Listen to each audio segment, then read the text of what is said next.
कानपुर से शुरू हुआ आई लव मोहम्मद विवाद अब उत्तर प्रदेश की सीमाओं को पार करते हुए महाराष्ट्र तक पहुंच गया है। ताजा मामला अहिल्यानगर से सामने आया है, जहां सड़क पर लिखे धार्मिक नारे को लेकर क्षेत्र में तनाव फैल गया। स्थानीय लोगों के बीच नारेबाजी से उपजा विवाद धीरे धीरे तनाव में बदल गया। स्थिति बिगड़ती देख पुलिस तुरंत हरकत में आई और माहौल को काबू करने के लिए हल्का बल प्रयोग किया। पुलिस की कार्रवाई से भीड़ तितर बितर हो गई, लेकिन एहतियात के तौर पर सुरक्षा व्यवस्था और भी कड़ी कर दी गई। शाम होते ही पुलिस ने पूरे इलाके में मार्च पास्ट निकाला। इसका मकसद था लोगों को भरोसा दिलाना कि कानून व्यवस्था पूरी तरह से पुलिस के नियंत्रण में है और किसी भी अप्रिय घटना को होने से पहले रोका जा सके। फिलहाल पुलिस ने अतिरिक्त बल तैनात कर दिया है और लगातार निगरानी की जा रही है। अधिकारियों ने साफ कहा है कि माहौल बिगाड़ने वालों के खिलाफ सख्त कार्रवाई की जाएगी। तो वही स्थानीय लोगों से शांति बनाए रखने की अपील की गई है। इस घटना के बाद राजनीति ने भी जोर पकड़ लिया है और आरोप प्रत्यारोप की राजनीति शुरू हो गई है।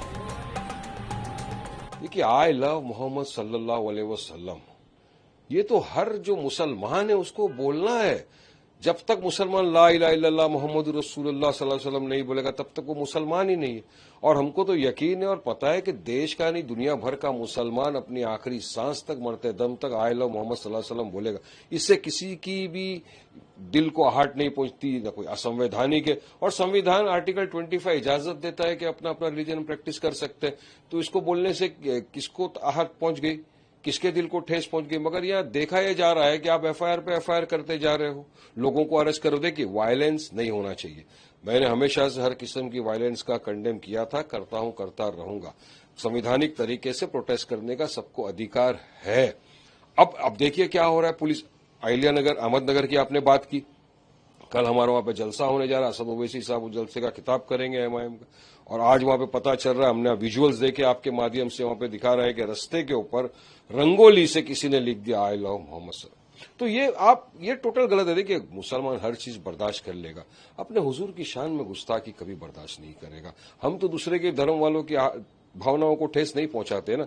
तो फिर ये कुछ ऐसे सांप्रदायिक तनाव पैदा करने वाले असंप्रदायिक तत्व आ गए हैं जो इस तरह की हरकतें कर कर राज्य का वातावरण खराब करने की कोशिश कर रहे हैं। देखिए, मैं समस्त मुस्लिम समाज से कहना चाहूँगा कि हुजूर सल्लल्लाहु ताला अलैहि वसल्लम की जिंदगी को अगर पढ़ेंगे हम, तो कभी भी उन्होंने नफरत का जवाब जो है वो मोहब्बत से दिया है।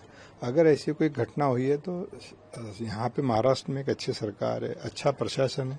हम सबको प्रशासन के पास जाके वहाँ बताना पड़ेगा, ना कि यहाँ की कोई भी हमारे वजह से ऐसी कानून व्यवस्था या आपसी भाईचारा खराब हो। इस पर हमको एकदम ध्यान देने की ज़्यादा ज़रूरत है। तो ऐसा कोई भी घटना ना हो कि जिससे समाज का नाम खराब हो, देश का नाम खराब हो, नेशन का नाम खराब हो। तो ऐसा कुछ भी नहीं करना चाहिए। आपने पुलिस से उसमें बात की? हाँ, मेरी वहाँ के एसपी साहब से बात हुई है। तो उन्होंने मुझे कहा है कि जिन्होंने रंगोली बनाई थी उन पे उन्होंने कार्रवाई की है, शायद अरेस्ट भी किया है। और वो जो भी रहेंगे, वो चाहे किसी भी समाज का हो, तो जो कायदेशीर कार्रवाई है वो बिल्कुल की जाएगी। तो ऐसा है कि मुसलमानों को जितना चाहो अपमानित कर दो। अगर उन्होंने आई लव मोहम्मद रसूलुल्लाह सल्लल्लाहु अलैहि वसल्लम के ऊपर कुछ किया तो ठीक है, अब वो बात हो गई पूरी।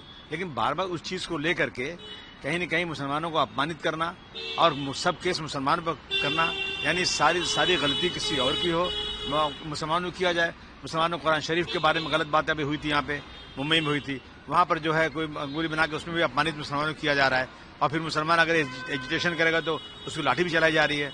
तो मतलब मैं समझता हूँ कि कानून नाम की कोई चीज़ बची नहीं है। मैं फडणवीस साहब से कहना चाहता हूँ कि आपसे हम बार बार कह रहे हैं कि किसी के धर्म के खिलाफ भी कोई अपमानित बात हो तो आप कानून लाइए। 10 साल का आप ला ही नहीं रहे हैं। इसका मतलब कि सरकार खुद चाहती है कि ऐसी चीजें हो और मुस्लिम हिंदू लड़ाई हो और वो चुनकर आए। मतलब मैं इसकी खुली निंदा करना चाहता हूँ। मुख्यमंत्री का भी बयान आया कि इस पे इंक्वायरी की जाएगी कि कुछ माहौल बिगाड़ने की किसकी साजिश थी, इस तरह से किसने किया। नहीं, जिसने भी वहाँ रंगोली में जो कुछ लिखा, अपमानित किया, तो खुली बात दिख रही है और रोज हो रहा है ना ये। तो मुख्यमंत्री साहब, आप जो है इंक्वायरी बाद में करिएगा। आप पहले एक लॉ बना दीजिए कि जो भी किसी धर्म के खिलाफ करता है 10 साल सजा उसको होना चाहिए। Today morning there was an incident and we registered one complaint in Kotwali police station. One person was arrested and Muslim the Muslims were satisfied, but later on around 9:30, 10 o'clock, 150 Muslims gathered at Kotla point at Sambhajinagar Road, and we tried to convince them, we warned them, and but they were not ready to listen.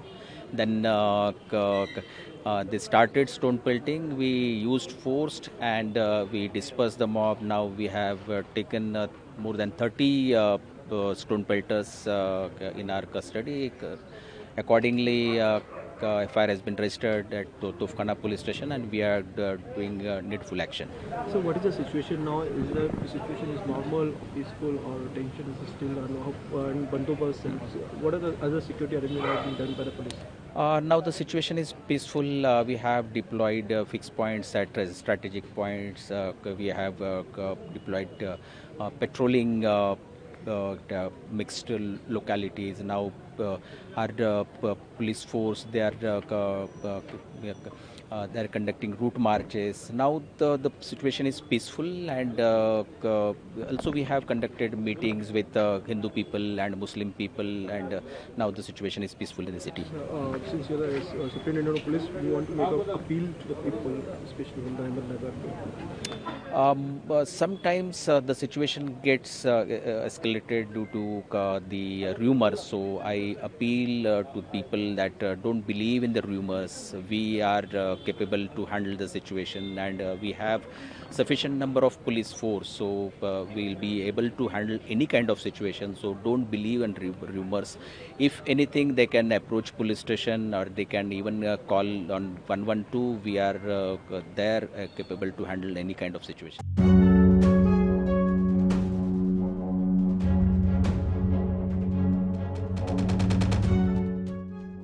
हमसे जुड़े रहने के लिए हमारे YouTube channel को subscribe करें और नई वीडियो की नोटिफिकेशन के लिए बेल आइकॉन को दबाएं।